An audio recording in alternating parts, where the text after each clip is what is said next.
একসাথে চারজন, কয়জন? চারজন, একই ঘরের একই ফ্যামিলি, একসাথে চারজন বিদায় নিলেন। আর এই বিদায়ের মালিককে আল্লাহ। একসাথে চারজন, একই ঘরের একই ফ্যামিলির চারজন একই সময়ে দুনিয়া থেকে বিদায় নিয়ে ইন্তেকাল করলেন। বলে ইন্না লিল্লাহি। একসাথে চারজন, কয়জন?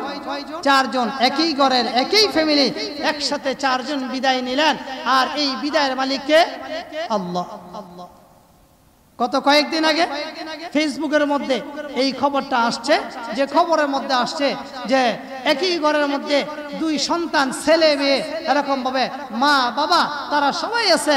আর দুই ছেলে মেয়ে ঘরের মধ্যে রেখে দিলেন। রেখে দেওয়ার পরে দুই ছেলে মেয়ে দুষ্টামি করতেছে, লাফায় লাফায় খাটে ওঠে, খাট থেকে নিচে নামে, এইভাবে লাফালাফি করতে করতে করতে করতে দুই ভাই বোন, আপন ভাই বোন, ছোট্ট ছোট্ট, একটার বয়স 6 বছর আর একটার বছর 4 বছর, এই ছোট্ট সোনামণিরা লাফালাফি করতে করতে করতে করতে ঘরের ভিতরে যে আমরা মোবাইল চার্জ দেই, এই মোবাইল চার্জের জায়গায় তারা আস্তে আস্তে জিয়া এক ভাই বোন দৌড়াদৌড়ি করতে করতে ওই তারের মধ্যে পড়ে যায়।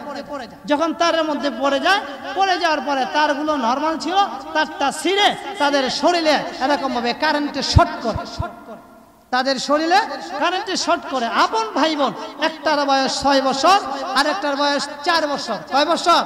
4 বছর। আপন ভাই বোন ঘরের ভিতরে দুষ্টামি করতেছিল।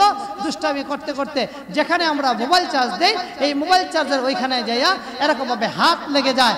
আর তারগুলো নরমাল ছিল, নরমাল থাকার কারণে তারগুলো ছিঁড়ে তাদের শরীরে কারেন্টের শর্ট লেগে যায়। এই দৃশ্যটা এরকম ভাবে তারা দুই ভাই বোন ছটফট করতেছিল। বাইরে বাবা ছিল, বাবা তাকায় দেখে, আরে আমার ছেলে মেয়েগুলো নাড়াচাড়া করতেছে, কারণ কি? এই তোমাদের কি হইলো? কথা বলতেছে না। কারেন্টে ধরলে কিন্তু কথা বলা যায় না, ছটফট করতেছে। বাবা দৌড়ে আসছে, দৌড়ে এসে দেখে যে ছেলে আর মেয়ে দুইজনকেই কারেন্টে ধরছে। তো বাবা বুঝতে পারে না, মনে করলো পায়ের মধ্যে ধইরা টান দিয়া ছুটাই ফেলবো। বাবা যখন পায়ের মধ্যে ধরছে, বাবাকেও কারেন্টে আটকে ফেলছে, বাবাকেও কারেন্টে আটকে ফেলছে। আটকানোর পরে এখন বাবা ছটফট করতেছে। বাইরে ছিল তার দাদি, দাদি তাকায় দেখে, আয় হায় আমার ছেলে এমন করতেছে কেন? ওই ছেলে এমন করো কেন? ঘরের ভিতরে ছটফট করতেছ। তখন দাদি বাইরে থেকে তাকায় দেখে ছেলে খালি পাগুলো নাড়াইতেছে, কথা বলা যায় না। কারেন্টে ধরলে দেখবেন যাদেরকে কারেন্টে ধরে কথা বলা যায় না, চিৎকার দেওয়া যায় না, এরকম ভাবে ছটফট করতেছে। এক পর্যায়ে দাদি দৌড়া এসে দেখে অবস্থা খারাপ, যে আমার দুই নাতি পড়ে রয়েছে, আমার কলিজার টুকরা নয়নের মণি সন্তান পড়ে রয়েছে। তাই দাদি চিন্তা করলেন সন্তানটাকে আগে বাঁচাই। এই চিন্তা করে সন্তানের পায়ে ধরে টান দিবেন, এইভাবে কারেন্টে তার দাদিকেও আটকায় ফেলছে। এই তো ঈদের কয়েকদিন আগের ইতিহাস, ঈদুল আজহা কয়েকদিন আগের ইতিহাস। একই ঘরে 4 জনের মৃত্যু আল্লাহ তাআলা দান করলেন। দুই সন্তান বাবা দাদি, দুই সন্তান বাবা দাদি একই সাথে তারা মৃত্যুবরণ করলেন। এই জন্য আল্লাহ বলেন কুল্লু নাফসিন যায়িকাতুল মাউত, মৃত্যুর স্বাদ প্রত্যেকে গ্রহণ করতে হবে। কে কোথায় কিভাবে মৃত্যুবরণ করবা দুনিয়ার মানুষ কেউ জানে না। ও প্রতিবেশীরা, ও পর্দানিশী মা বোনেরা, চিন্তা করে দেখো, আজকে ছোট্ট ছোট্ট বাচ্চাগুলো রেখে আমরা কাজে চলে যাই, চাকরি করি, আমি জানি না আমার সন্তানগুলো বাসা বাড়িতে ভালো থাকবে না মৃত্যুবরণ করবে। তাই এখনো সময় আছে, আল্লাহর কাছে তওবা করি।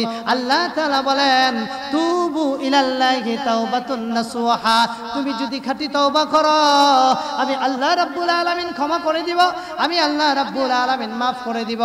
ও যুবক ভাইয়েরা, যেই যুবক ভাইদের উদ্দেশ্যে আজকে এরকম সুন্দর একটা প্রোগ্রাম হয়েছে, যুবক ভাইদেরকে বলবো, ও যুবক ভাইয়েরা, আমাদের জীবনটা পরিবর্তন করে নেই, আমাদের জীবনটা পরিবর্তন করে নেই। কে কোথায় কিভাবে অন্যায় করেছি আমরা তো জানি না।